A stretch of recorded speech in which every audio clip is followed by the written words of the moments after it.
WTubians, welcome back to VW Jawbreaker, where today, that's right, we're gonna make some more progress on the 60. But we're not gonna be working on the body. What are we doing, man? Well, I'm gonna go ahead and notch out these couple little bad sections real quick on both sides. And then I'm tired of seeing this body on the dolly. It's time to go ahead and just kind of move on, take a break, get myself a little bit more, I don't know, motivated, I guess. You guys are doing great at keeping me motivated, but I still need a little bit to kind of, a little push, if you will. So on this wonderful Florida day, where I don't even know what the heck's going on with the weather. Welcome to Florida.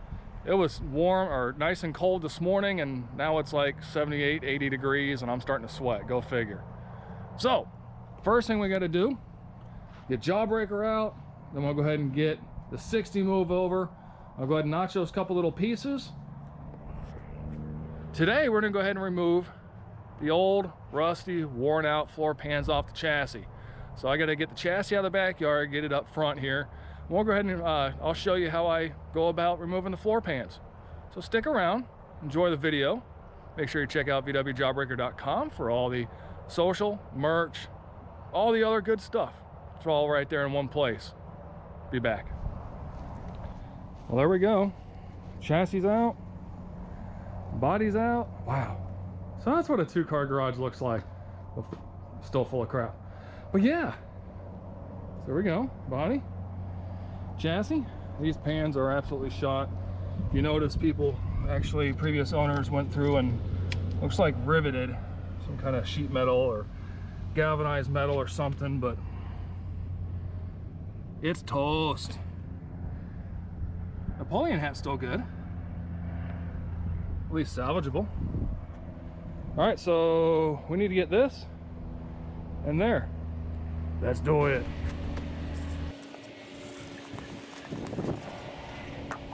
There we go. Well, it's been a little while since this has been in the garage. So yeah, lots of, I don't even know what, riveted to crap. So I need to try to pry some of this out of the way, but basically here's what we're going to do. If you notice here, you got part of the Napoleon hat that's still there. So the pan sits on top and it's spot welded. Most of this is rotting away. So we're going to come through, cut it right about here, and then leave about an inch all the way around. Okay? Even up along the tunnel, we're going to cut back to about here. And what that does is ensures that we don't accidentally cut the tunnel. We can come back and break the spot welds loose. We're going to do the same. We're going to come around here, come around and exit right over here. We want to leave this back hat in place for now. It's pretty good except for a broken off bolt. If we need to, we can replace it, but I'd rather try to keep that in place. So there's the old saying, many ways to skin a cat. So you can do this with an angle grinder and cutoff wheel. You can do this with a sawzall. You can do this with a plasma cutter. Whatever you got that'll cut, that's what you can use to cut your pans out. Since we're standing right here, before we get started, I get a lot of little questions. Figured I'd answer them real quick. Gary, what kind of plasma cutter do you use? Man, this thing came from Amazon. It was inexpensive, dual voltage plasma cutter. It's nothing fancy. I think it's like a 40 amp. It cuts metal. It's nothing at all fancy. It's got the little regulator on the back, right? So then the air line comes in, goes to that. It's really it. It's kind of like welding in a way, you know, where you got your torch lead and your ground. And there you go, got a clean ground. That's really about it. My YESWELDER, I'm still really liking this MIG Pro 250. You can actually find the link for that and save yourself 10% off anything on their website if you use the link down in the description on my website. Just click that, go straight there, get you the 10% off. No need to enter any codes. Time to get to work. Let's do it.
Or was that cold front the other day?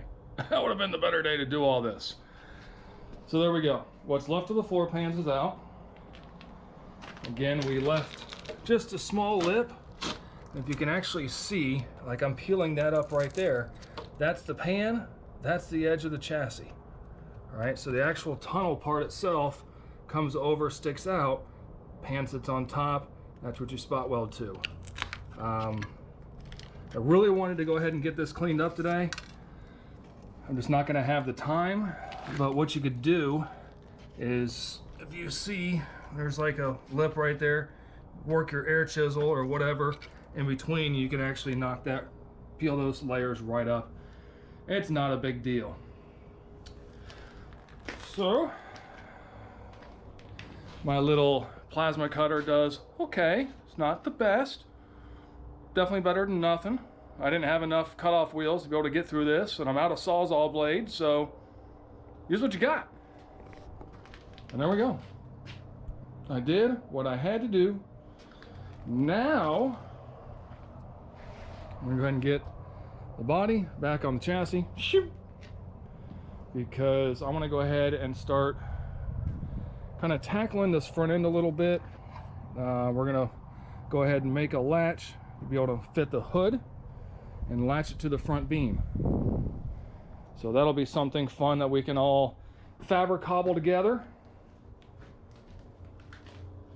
I think it'll be fun.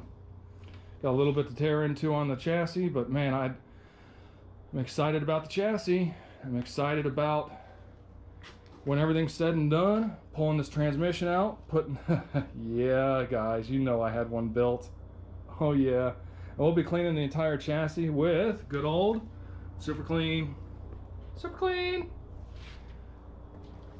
Because you know what? I'm not sponsored, but I tell you what, the stuff is fantastic. The customer service is fantastic. I love the product. It's honestly the best degreaser I've ever used. So how do you go wrong with that? So I think we'll go ahead and end it here. I appreciate you guys sticking around. Thanks for hanging out. That's how I went about cutting out old floor pans. And again, just air chisel. You can separate the two layers from the pan and the chassis, get those separated off. Wire wheel it, and then you're ready to go ahead and start fitting the new pans. There you go. I just told you how to do the rest of it. So I appreciate you guys being here.